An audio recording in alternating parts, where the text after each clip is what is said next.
I can't remember what my feeling was. They asked me if the water was cold. I can't even tell you whether the water was cold either. That's the odd part about it. I just know you had to get the heck out of the water and get in cover by the sand dunes as quick as you could. My first major action was on D-Day in June 1944.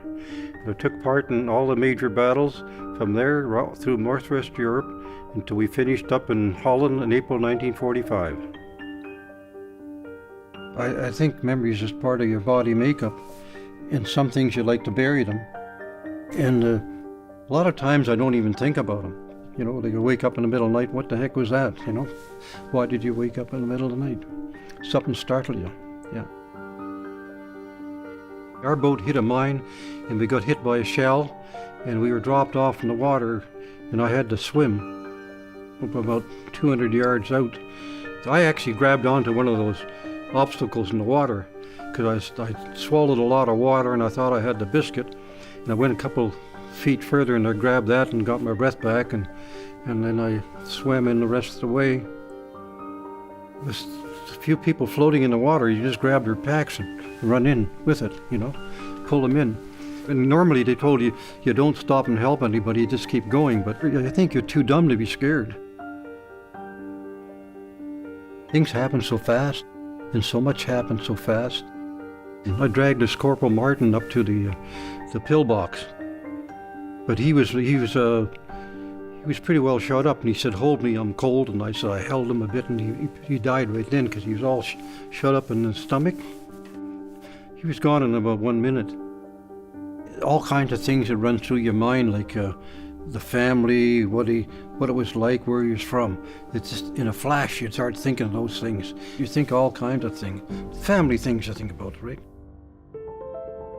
D-Day was the start of the end of the war. You know, the invasion of Europe and then the push through to defeat Nazi Germany. It's such a significant part of Canadian history. I mean, it's as significant as Vimy Ridge, if not more significant. The concept of the center was the brainchild of Garth Webb and his fellow veterans who realized that there was no permanent memorial to Canadians in World War II and nothing on the beaches of Normandy. When I first went over there in '84 and to look around the beaches, there was nothing there, not a thing. And now you have got a center and it tells you all about what was done there, not only what was done there, but was done in Italy or Burma, Navy, Army, Air Force. It's all there. It's not only a museum, but it's also a center for education to keep people remembering what sacrifice was made by our fellow Canadians, and to hopefully get the point across that we don't want to repeat this history. I go around and I give talks to schools or to cadets, from whoever asks to give me talks, usually around November. And but I often wonder myself, who's going to give these talks later, after people like I go? We're approaching the 75th anniversary of D-Day in 2019. I think if we have a handful of D-Day veterans, we'll be lucky. If a handful of World War II veterans, period. So when they're gone, I think it's important to continue to tell their story and tell a story of the sacrifice that Canadians made.